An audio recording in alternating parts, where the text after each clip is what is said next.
name is Olivia.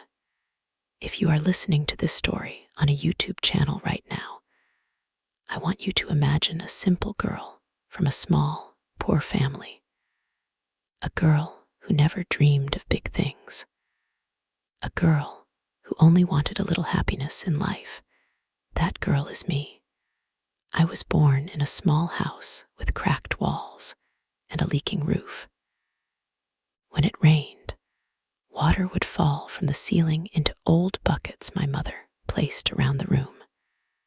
But even though we were poor, my parents loved me very much. My father worked very hard.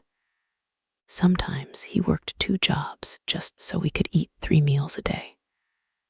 My mother stitched clothes for neighbors to earn a little extra money. And then there was my elder brother. His name is Rahul. Rahul was 5 years older than me. When I was a child, I thought he was the strongest person in the world. He always protected me. If any child at school teased me, Rahul would stand in front of me and make my sister cry. Because of him, I always felt safe.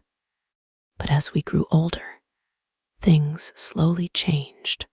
Rahul became more strict. He believed he had to control everything in my life. He thought it was his responsibility to protect the honor of the family. And in our poor neighborhood, people talked a lot. Too much. If a girl laughed with a boy, the entire street would gossip for days. So Rahul became very protective of me, maybe too protective.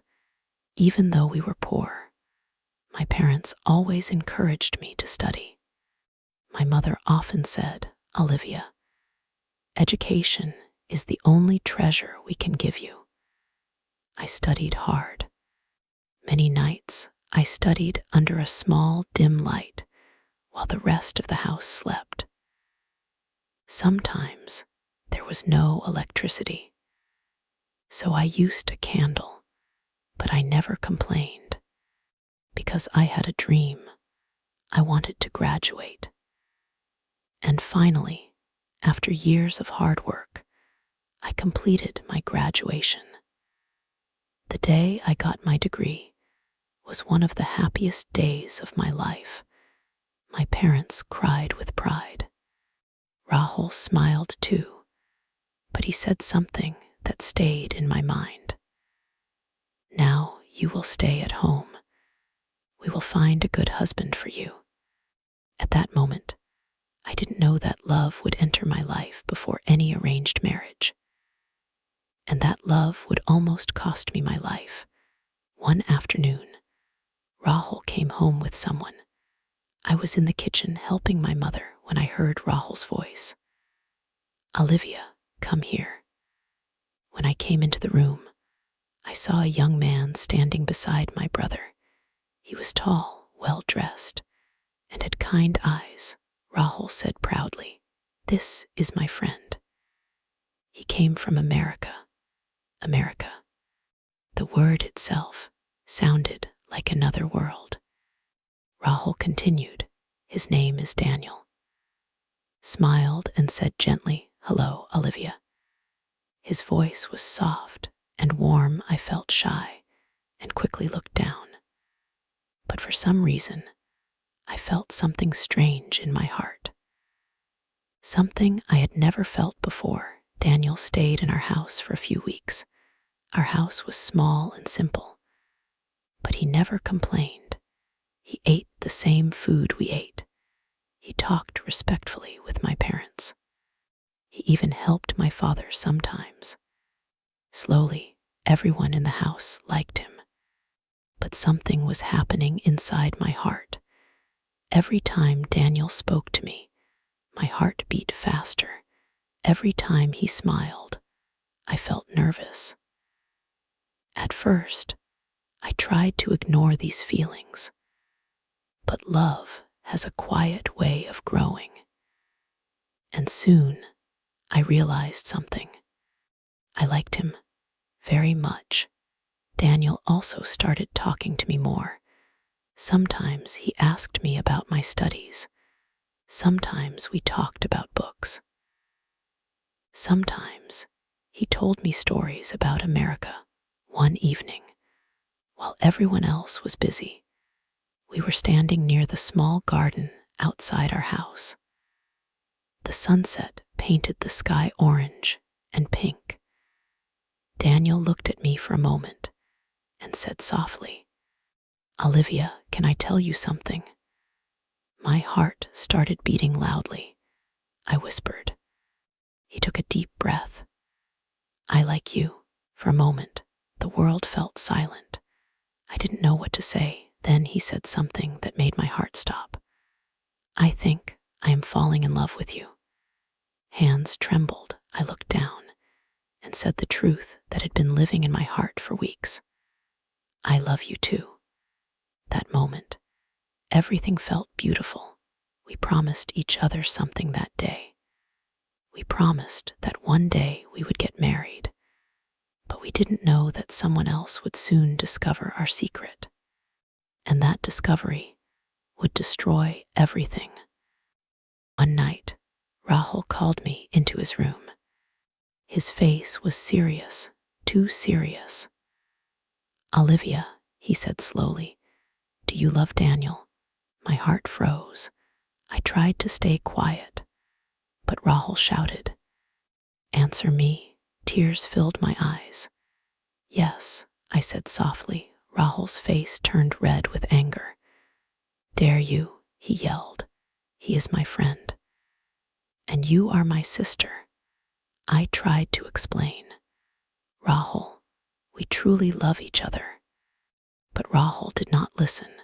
The next day, everything became a nightmare. Rahul locked me inside a room. He said, "You will stay here until you forget him." Then he did something even worse. He threw Daniel out of our house. Daniel tried to talk to him, but Rahul refused to listen. And just like that, the person I loved disappeared from my life. Days passed. I was locked inside the room. I cried every night. I felt alone, broken, hopeless. Without Daniel, my world felt empty. One day, I felt something terrible growing inside me, a deep sadness, a feeling that life had no meaning anymore. And in that moment of weakness, I made the biggest mistake of my life. I drank poison. The pain started quickly. My body felt cold. I remember my mother screaming, my father crying, Rahul shouting for help. Then everything turned dark. When I opened my eyes again, I was in a hospital. I could hear doctors talking. One doctor said something that changed everything. "She needs blood immediately." My blood type was rare. No one in my family matched it. Time was running out. And then Rahul realized something. There was only one person whose blood might match. Daniel. Rahul ran to find him, the same friend he had thrown out of the house, the same man who loved me. And what happened next changed all of our lives forever. When I opened my eyes again, everything around me felt strange. The bright white lights hurt my eyes. I could smell medicine in the air. Machines were making slow beeping sounds beside me. For a moment, I did not understand where I was. Then I remembered the poison, the pain, the darkness. I was in a hospital. My body felt very weak. Even breathing felt difficult. I tried to move my hand, but it felt heavy like a stone. Then I heard a doctor speaking near my bed. "Her condition is very serious." Another voice asked nervously, "Doctor, will she survive?" I recognized that voice. It was my brother Rahul. The doctor answered in a serious tone, She has lost a lot of blood. She needs blood immediately. If we cannot arrange the blood soon, it will be very difficult to save her." Was silence for a moment, then Rahul asked quickly, "Doctor, take my blood." The doctor shook his head. "We already tested. Your blood group does not match." Sounded desperate. "What about my parents? We tested them too. Their blood group also does not match." I could hear my mother crying softly somewhere in the room. The doctor continued, "Her blood group is very rare. If we cannot find a matching donor soon, we may lose her." Those words floated in the air like a dark cloud. Lose her, lose me. I wanted to say something. I wanted to tell them I was sorry, but my lips could barely move. Then suddenly, I heard Rahul whisper something slowly, as if he had just remembered something important. "There is one person." The doctor looked at him. "Who?" Rahul hesitated. "My friend, bring him quickly," the doctor said. "There is no time to waste." Later, my mother told me what happened after that moment. Rahul ran out of the hospital like a man chasing time. For the first time in his life, he realized something terrible. Because of his anger, I might die. And the only person who could save me was the same man he had thrown out of the house, Daniel. Rahul searched everywhere. He went to the small hotel where Daniel had stayed after leaving our house. But Daniel was not there. Rahul went to the bus station. He asked people if they had seen a foreign man. Many people shook their heads. Rahul started to panic. Every minute felt like a lifetime. Finally, someone told him something important. "Yes, I saw him," a shopkeeper said. "He rented a small room near the old market." Did not waste a second. He ran to the old market street. His heart was beating fast. For the first time in his life, Rahul was afraid that he might be too late. Rahul finally found the small building. He climbed the stairs and knocked on the door. Knock, knock, knock. After a few seconds, the door opened. Daniel stood there. He looked surprised. "Rahul?" Rahul stood silently for a moment. He looked tired, broken. Then he said something he had never said before. "I need your help." Looked confused. "What happened?" Rahul's voice shook. "It's Olivia." Daniel's face immediately changed. "What happened to Olivia?" Rahul lowered his head. "She drank poison." Eyes widened in shock. "What?" Rahul continued, his voice full of regret. "She is in the hospital. She needs blood urgently." Was a painful silence between them. Rahul then said the words that were hardest for him. "Blood matches yours." Did not ask another question. He simply grabbed his jacket and said, "Let's go." They rushed to the hospital together. When they entered the room, my mother and father were sitting beside my bed. My mother looked up and saw Daniel. Tears immediately filled her eyes. The doctor came quickly. "Are you the donor?" Daniel nodded, "Yes." The doctor said, "Come with me. We will test your blood first." Stood outside the room, his hands shaking. For the first time in his life, he prayed not for himself, but for me, and for the man he had once pushed away. After what felt like forever, the doctor finally returned. He looked at Rahul and smiled slightly. "The blood matches." Rahul closed his eyes in relief. Daniel immediately said, "Take as much blood as you need." I was lying unconscious. Daniel was lying in another room. A tube connected his arm to a small bag.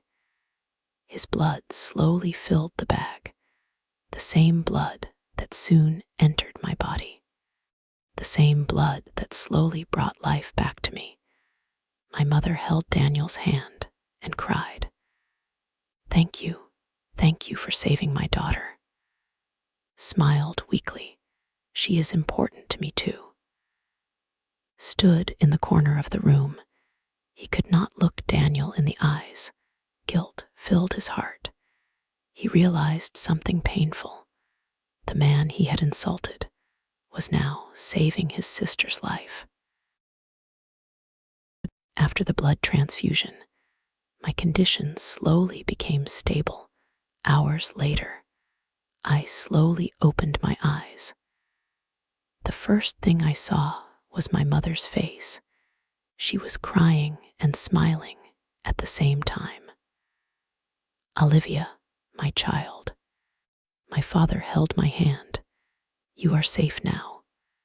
Then my eyes slowly moved across the room, and I saw someone standing quietly near the door. Daniel, for a moment, I thought I was dreaming, but he stepped closer. "Olivia," he said softly. Tears filled my eyes. "You came." He smiled gently. "Of course I came." I started crying. "I thought I would never see you again." Held my hand carefully. "You are not getting rid of me that easily." For the first time in many days, I smiled. A few minutes later, Rahul slowly walked toward us. He looked different, not angry, not proud, just sorry. He stood in front of Daniel and lowered his head. "I made a mistake." Voice trembled. I let my anger control me. Then looked at me. "Because of that, I almost lost my sister." Tears rolled down his face. He turned to Daniel. "You saved her life." Then he said the words that surprised everyone. "If you truly love my sister, I will not stand in your way anymore." The room became silent. I could hardly believe what I was hearing. Daniel looked at Rahul and said gently, "I never wanted to fight with you. I only wanted Olivia to be happy." Nodded slowly. "And I understand that now." A few weeks, I recovered completely. Those weeks changed everything. Rahul treated Daniel like a brother again. My parents accepted our love. And one evening, Daniel asked me something that made my heart beat fast again. "Olivia, will you come with me to America?" I looked at him. "Are you asking me to marry you?" He smiled. "Yes," of happiness filled my eyes. "Yes, I will." The day we left for America, my family came to the airport. My mother hugged me tightly. "Be happy, my daughter." My father said proudly, "You deserve a good life." Rahul hugged me last. "Take care of yourself," he said. Then he whispered something in my ear. "Thank you for teaching me what real love means." Held my hand as we walked toward the airplane. I looked back one last time at my family. Then I looked forward toward a new life, toward a new future, and toward the man whose blood had saved my life. Today, when I look back at that time, I realize something important. Love is not weak. Love is powerful. Love can forgive. Love can heal. And sometimes, love can even save a life. My name is Olivia. And this is the story of the day love saved mine. If you liked this story, please like, share, and subscribe. Your support means a lot to me. I will be back soon with more stories to help you learn English. Take care and remember, you are strong, you are brave, you deserve love and respect. See you next time.